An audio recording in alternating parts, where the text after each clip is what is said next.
Hello all welcome to Riya talks. ரொம்ப சூப்பராக டேஸ்டியான ஒரு லெமன் ரைஸ் என்னோடய ஸ்டைலில் எப்படி பண்ணுறதுன்னு பார்க்கலாம். என்னடா லெமன் ரைஸுக்கெலாம் ஒரு வீடியோவாக நினைக்காதீங்க, ரொம்ப டேஸ்டியாகவே இருக்கும். எப்படி செய்யலாம்னு சொல்லிட்டு பார்க்கலாமா? சின்ன சின்ன டிஃப்ரென்ஸ் தான் நான் பண்ணுறதில்ல. சரி பார்க்கலாம். ஃபஸ்ட்டு ஒரு கடாயை நீங்கள் வச்சுருங்க. அதில் நல்லெண்ணெய் சேர்த்துக்குங்க. ஒரு 2லேருந்து 2.5 டேபிள் ஸ்பூன் வரைக்கும் சேர்த்துக்கலாம். நான் சொல்கிறது ஒரு 3 பேர் 4 பேருக்கு தேவையான சாப்பாடு ரெடி பண்ணுறதுக்கான தொக்கு தான் நான் வச்சுருக்கேன். ஸோ இது இப்போ எண்ணெய் ஊற்றியாச்சு. எண்ணெய் காஞ்சதுமே நாம் இதில் இப்போ என்ன போட போகிறோன்னா, லைட்டாக சீரகம் போடுறேன். அதுக்கப்புறமா இதுக்குள்ளே நான் கடலைப்பருப்பு, வேர்க்கடலை, காஞ்ச மிளகாய் ஒரு 10 எடுத்திருக்கேன்.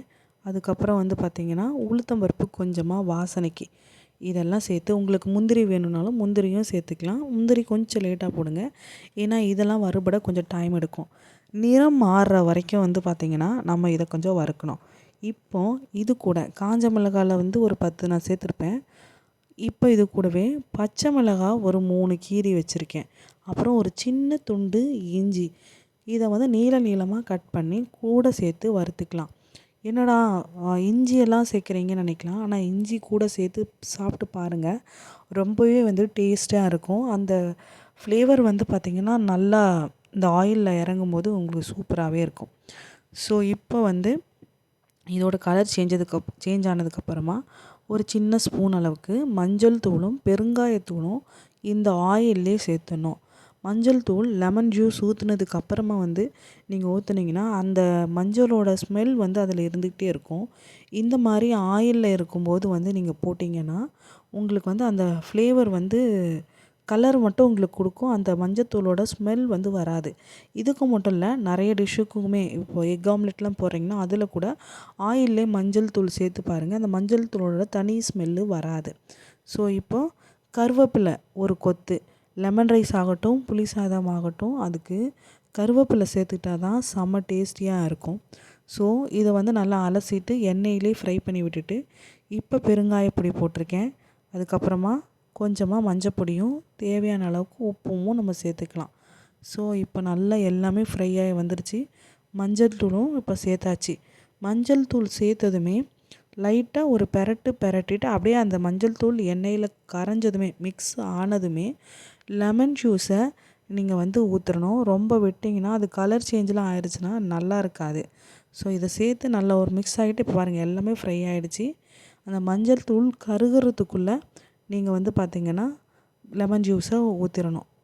இப்போ இதுக்கு தேவையான அளவுக்கு சால்ட்டையும் நம்ம போட்டு வச்சுக்கலாம். இப்போ இது கொதிக்கிறது பார்த்திங்கன்னா நல்லா எல்லா பக்கமும் நல்லா கொதித்து வரணும்.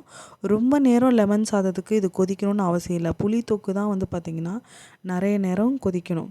தேவையான அளவுக்கு சால்ட் ஆட் பண்ணிக்கணும். இது எல்லா பக்கமும் கொதி லைட்டாக அப்படி எண்ணெய் மேலே தெரியும் போதே நீங்கள் ஆஃப் பண்ணிக்கலாம். சாப்பாடு இதுக்கு நான் தனியாக கழுவி வச்சு வடித்து தான் எடுப்பேன். குக்கர் ரைஸ்லாம் வைக்க மாட்டேன். ஸோ சாதம் நார்மலாக வெந்திருந்தாலே போதும், ரொம்ப அழியலாம் வேக வேண்டிய அவசியம் இல்லை. அதுக்காக ரொம்ப வெறணும் நம்ம வடிக்க வேண்டிய அவசியம் இல்லை. ஓரளவுக்கு ரெண்டுத்துக்குமே இல்லாமல் 100% வெந்திருந்தாலே போதும். சுட சுட மிக்ஸ் பண்ணிங்கன்னா ரொம்பவுமே டேஸ்ட்டாக இருக்கும். சூடாக சாப்பிட்டாலும் சில பேருக்கு சளியெல்லாம் ஒத்துக்காதுன்னு சொல்லுவாங்க, பட் அந்த மாதிரிலாம் இருக்காது. ஸோ இப்போ பாருங்கள் நல்லா எல்லா பக்கமும் கொதித்து வரும்போது தான் இதை நம்ம லைட்டாக எண்ணெய் பிரிஞ்சு மேலே வரும். பாருங்கள் இப்போ ஃபுல்லாக நல்ல செம்ம ஸ்மெல் வாசனை வந்துக்கிட்டு இருக்குது.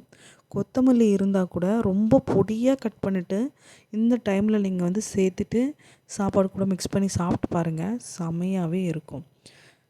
இஞ்சி ஃப்ளேவர்லாம் இதில் இறங்குறதுனால, இந்த மாதிரி கொதிக்கிறதுனால இஞ்சி ஃப்ளேவர்லாம் இறங்குறதுனால அது ஒரு மாதிரி டிஃப்ரெண்ட் டேஸ்ட் உங்களுக்கு கொடுக்கும். நிறைய பேர் சேர்ப்பாங்களான்னு தெரியாது.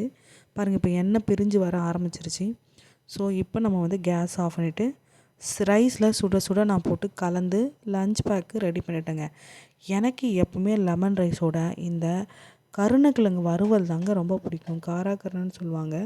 அதோட வறுவல் கூட சேர்த்துட்டு சாப்பிட்டா தான் எனக்கு ரொம்பவே பிடிக்கும். மற்ற எல்லா சைட் டிஷ்ஷுமே வேறு தாங்க. நல்லா ஃபிஷ் ஃப்ரை மாதிரி இதை ஃப்ரை பண்ணிவிட்டு புளி சாதமோ இல்லை லெமன் ரைஸோ ரெண்டுத்துக்குமே இதை வச்சுக்கலாம். என்னோடய வீடியோ உங்களுக்கு பிடிச்சிருந்தா மறக்காமல் என் சேனலை லைக், ஷேர் அண்ட் சப்ஸ்கிரைப் பண்ணிவிடுங்க. பாய் பாய்.